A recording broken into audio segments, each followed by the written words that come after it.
আসসালামু আলাইকুম। বন্ধুরা কেমন আছেন? আলহামদুলিল্লাহ আমি ভালো আছি। আমি আজকে একটু এই শীতের মধ্যে একটু সবজি দিয়ে খিচুড়ি রান্না করব। পাতলাও না আর বেশি ঘনত্বও না, মানে মিডিয়ামের মতো ভাপার মতোই করব। এখানে নিয়েছি কিছু চাল, চালটা কিন্তু একটু ঘন্টাখানেক ভিজিয়ে রেখেছি।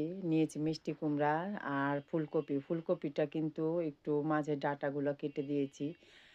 নিয়েছি ছোট, ছোট কিছু আলু, নিয়েছি মুগ ডাল। মুগ ডালটাও ভেজে ঘন্টাখানেক ভিজিয়ে রেখেছিলাম। এখন আমি চুলায় চলে যাব।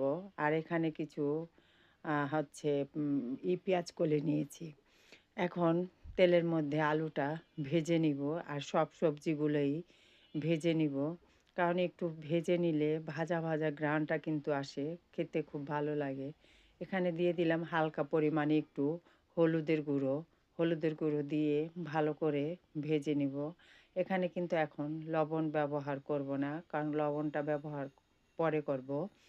দেখুন আলুগুলো ভাজা হয়ে গেছে। এখন আমি আলুগুলো উঠিয়ে নিব।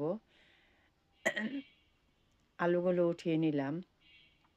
এখন একটু হলুদ দিয়ে দিলাম। দিয়ে আবার ফুলকপিগুলো ভেজে নিব। একটু লাল আকারে ভেজে নিব।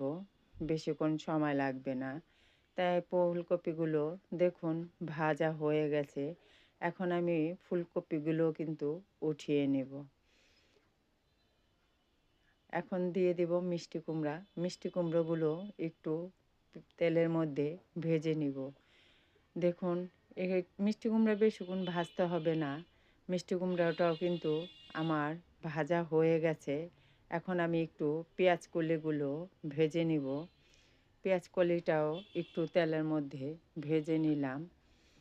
কারণ ভাজা জিনিসটাই কিন্তু আলাদা ঘ্রাণ আসে। আর এখানে একটা হাঁড়ি বসিয়ে দিলাম। হাঁড়ির মধ্যে দিয়ে দিলাম পেঁয়াজ কুচি, দিয়ে দিলাম 2 থেকে 3টা তেজপাতা। আপনারা গরম মশলা ইচ্ছে করলে ব্যবহার করতে পারেন, কিন্তু আমি গরম মশলাটা দেই নাই।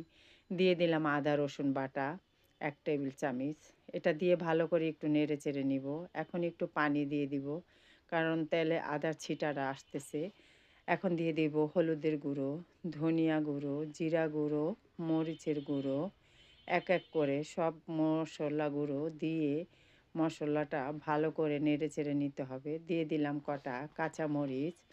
ঝাল আপনাদের পছন্দ অনুযায়ী, যে যেরকম ঝাল খায় সে সেইভাবেই ঝালটা ব্যবহার করবেন। দেখুন ভাজা কিন্তু মশলাটা হয়ে গেছে। এখন আমি দিয়ে দিলাম চাল, দিয়ে দিলাম ডাল, স্বাদ অনুযায়ী লবণ। এখন এটা কিন্তু তেলের মধ্যেই আমি ভালো করে একটু ভেজে নিব। কারণ এই খিচুড়িটা ভাজার মধ্যে কিন্তু ঘ্রাণটা চলে আসে অনেকটাই, দেখবেন। এখন এক এক করে সব সবজিগুলো দিয়ে দিব। দিয়ে দিলাম এখানে মিষ্টি কুমড়ো, আলু। এটা দিয়ে এখন আবার একটু নাড়াচাড়া করে নিব। ফুলকপিটা দিব একটু পরে। ফুলকপি আর হচ্ছে পেঁয়াজ কলি, এটা একটু ভালো করে নাড়াচাড়া করে নিয়ে তারপরে পানি দিয়ে দিব। দেখুন পানিটা দিয়ে দিলাম। আর সব সবজিগুলাই কিন্তু দিয়ে দিব। দেখুন কত সুন্দর দেখাচ্ছে। পেঁয়াজ কলি সব একসাথে দিয়ে দিলাম। এই যে দেখুন পেঁয়াজ কলি আর হচ্ছে ফুলকপি একসাথে আবার দিয়ে দিলাম। পানিটা দেওয়ার পর দিয়ে দিলাম, কারণ ফুলকপি সিদ্ধ হতে বেশি সময় লাগবে না। দেখুন বলক এসে গেছে। কত সুন্দর কালারটা কিন্তু দেখাচ্ছে। এখন আমি এটা হওয়ার আগ পর্যন্ত ঢেকে রেখে দিব আর মাঝে মাঝে নেড়ে চেড়ে দিব। দেখুন ঢাকনাটা উঠিয়ে নিলাম। কত সুন্দর দেখাচ্ছে আর ঘ্রাণটাও কিন্তু অনেক সুন্দর দেখাচ্ছে। এখন আমি এটা একটু ভালো করে নেড়ে চেড়ে নিব।